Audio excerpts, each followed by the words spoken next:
Assalamualaikum anak-anak semuanya, berjumpa kembali dengan Bapak. Hari ini kita melanjutkan.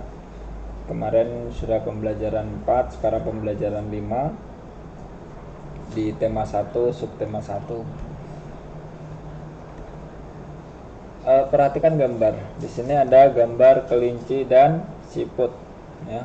Kelinci dan siput. Pasti pernah melihat ya kelinci seperti apa dan siput. Nah, yang pertama, perhatikan alat gerak kelinci dan siput. Alat gerak kelinci berupa kaki, di mana kaki dipergunakan untuk melompat dan berpindah tempat. Nah, jadi kelinci itu bergerak dan berpindah tempat itu menggunakan kaki. Ya. Tuh. Sedangkan siput memiliki alat gerak berupa otot perut yang berfungsi untuk bergerak dan berpindah tempat. Nah, siput tidak memiliki kaki. Jadi alat geraknya yaitu berupa otot perut. Jadi dengan otot perut dia bergeser untuk berpindah tempat dan bergerak. Lanjut. Kalau kita perhatikan yang ini ada kelinci dan siput. Jadi kita perhatikan ya. Nah, kelompok hewan. Nah, kelompok hewan dibagi menjadi dua kelompok besar, yaitu vertebrata dan invertebrata. Kelompok hewan dibagi menjadi dua, yaitu vertebrata dan invertebrata. Nah, vertebrata sendiri yaitu hewan yang memiliki tulang belakang di tubuhnya. Vertebrata sendiri yaitu hewan yang memiliki tulang belakang di tubuhnya. Jadi misalnya kayak kelinci, kucing, burung, ular, ikan, kataknya itu memiliki tulang belakang. Itu di bagian belakang, seperti kalian misalnya itu memiliki tulang belakang di bagian belakangnya. Terus invertebrata tidak memiliki tulang belakang di tubuhnya. Contohnya ada cacing, ada kupu-kupu, ada lebah, siput, semut ya. Kalau kita perhatikan, cacing itu bahkan tidak memiliki tulang. Terus kupu-kupu, lebah gitu. Nah, ini adalah kelompok daripada invertebrata.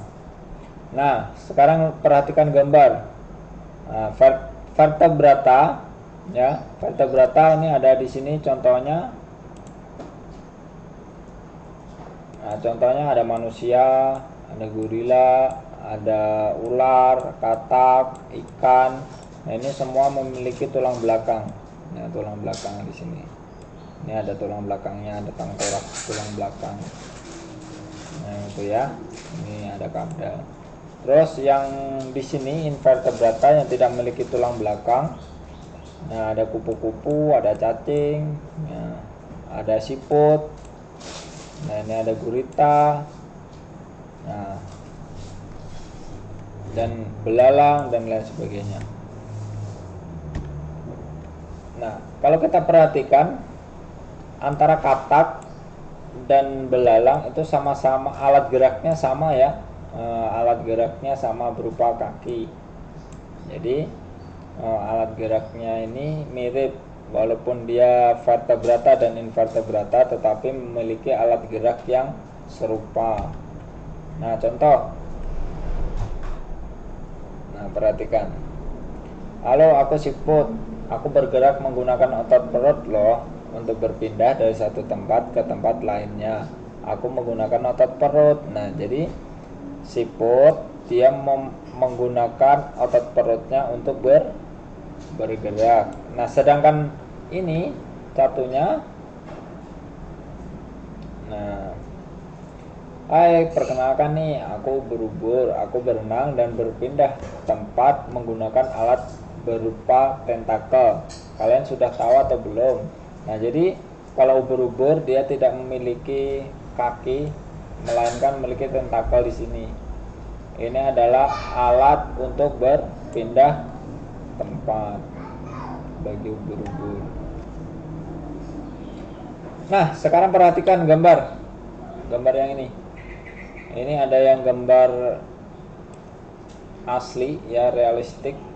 Nah ini ada karikatur. Jadi karikatur itu biasanya seperti ini, ada kepalanya mirip aslinya, terus digambar badannya kecil gitu. Nah terus ini ada kartun. Nah di sini ada gambar dekorasi. Nah, di sini ada 4 macam gambar. Ini semua adalah gambar ilustrasi ya. Nah, macam-macam gambar ilustrasi. Yang pertama adalah gambar realis. Gambar realis adalah gambar yang dibuat sesuai kenyataan aslinya. Jadi mirip ya, dibuat sesuai aslinya. Aslinya ya kayak gini. Nah, terus gambar karikatur. Gambar karikatur adalah gambar yang dilebih-lebihkan atau mengubah dari objek aslinya. Jadi ini, nah ini kan dilebih-lebihkan nih, aslinya ini terus badannya dibuat kecil. Nah itu merupakan gambar karikatur atau mengubah dari aslinya. Lanjut, di sini ada gambar kartun. Kalau kartun banyak ya.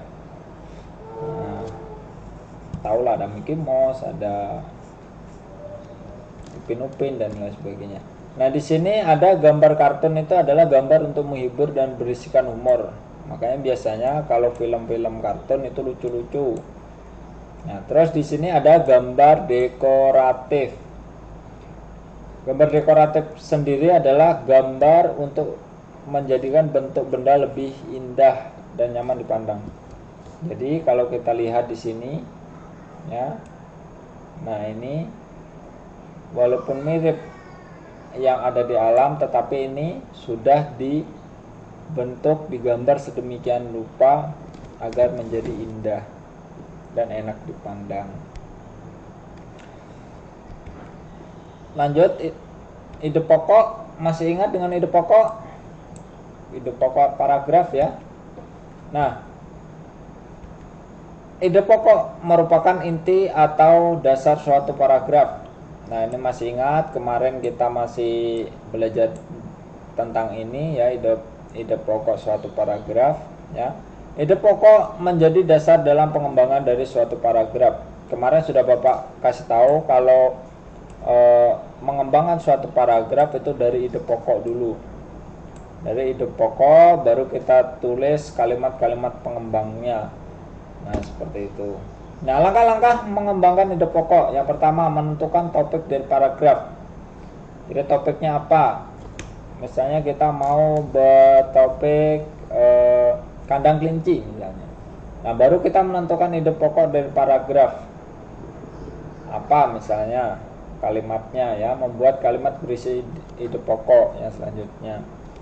Jadi kita buat ide pokoknya dulu ya, menentukan ide pokoknya, misalnya alat gerak kelinci gitu, terus membuat sebuah kalimat atau ide pokok yang berisi ide pokok.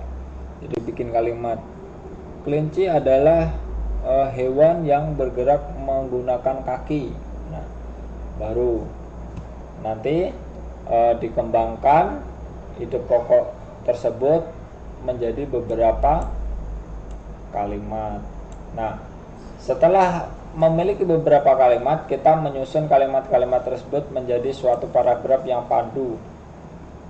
Jadi kalau kita bikin kalimat kan kadang-kadang tidak sesuai tuh urutannya, baru kita urutkan.